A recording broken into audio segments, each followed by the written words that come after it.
Cuando los militares y civiles que estaban en el poder ordenaron la ejecución de Oliverio Castañeda de León en la concurrida Sexta Avenida, usando vehículos con placas oficiales y a plena luz del día del 20 de octubre del 78, también buscaban matar una parte de Guatemala.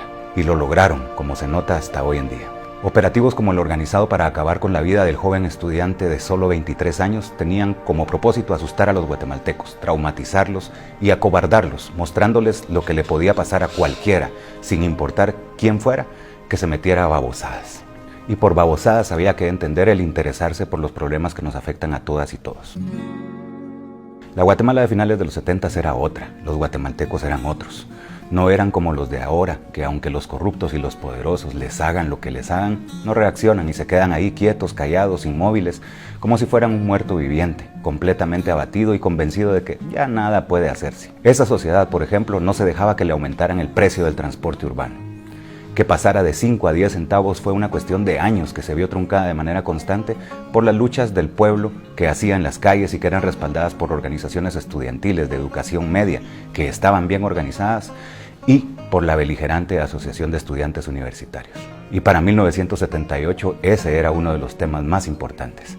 Al igual que las protestas por las masacres que ya habían empezado a ocurrir, como la de Panzós, en las cuales la AEU, que para ese año ya tenía a Oliverio como secretario general, jugó un papel muy importante para denunciar la represión del gobierno. Para ese entonces los militares y el sector económico que se defendían y se necesitaban mutuamente se encontraban preocupados por ese crecimiento de los sindicatos y de los movimientos sociales, campesinos y estudiantiles que a pesar de las décadas de gobiernos represores y autoritarios, desde la contrarrevolución del 54, se mantenían en pie de lucha y no se acobardaban frente al poder.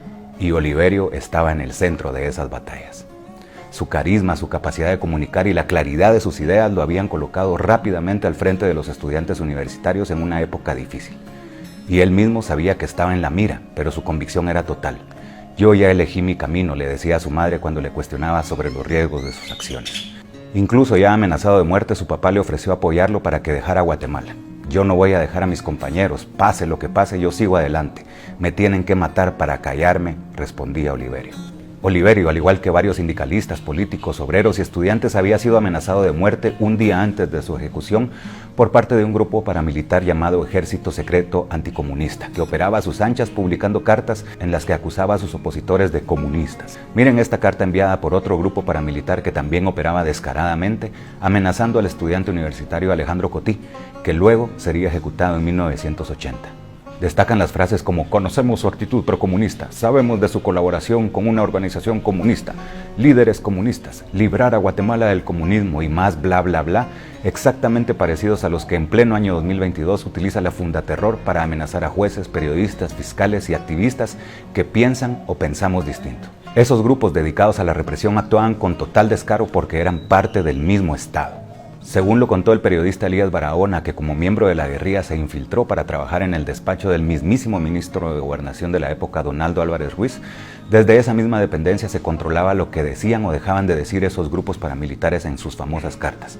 Y desde ahí se organizaron ejecuciones extrajudiciales como las de Oliverio y las de tantos más. Si quieren más información sobre la vida de Oliverio, consulten la biografía escrita por Ricardo Sáenz de Tejada llamada Oliverio. La represión era tal que para la conmemoración de la revolución el 20 de octubre a Oliverio se le había aconsejado que no participara de toda la marcha, sino que solo llegara al final a dar su discurso. Y así lo hizo, llegó a la última parte y dio un efusivo discurso en la concha acústica en donde criticó abiertamente al general Romeo Lucas García y a Donaldo Álvarez Ruiz, que eran quienes conducían el Estado en ese momento. Cuando ya se retiraba del lugar sobre la Sexta Avenida rumbo al sur, era visible la presencia de policías uniformados y de otros no uniformados, de vehículos oficiales y de vehículos sin placas.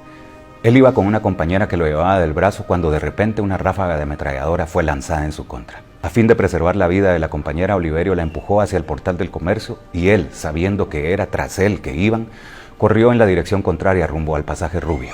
En eso, otra ráfaga desde otro vehículo lo dejó tendido en el lugar. En medio de los gritos de la multitud y como sacado de una película de ficción de un vehículo oficial placas O8038, se bajó una persona y pistola en mano le dio un tiro de gracia en la cabeza y luego se regresó campante a su vehículo y se fue. En unos segundos la vida de Oliverio había llegado a su final.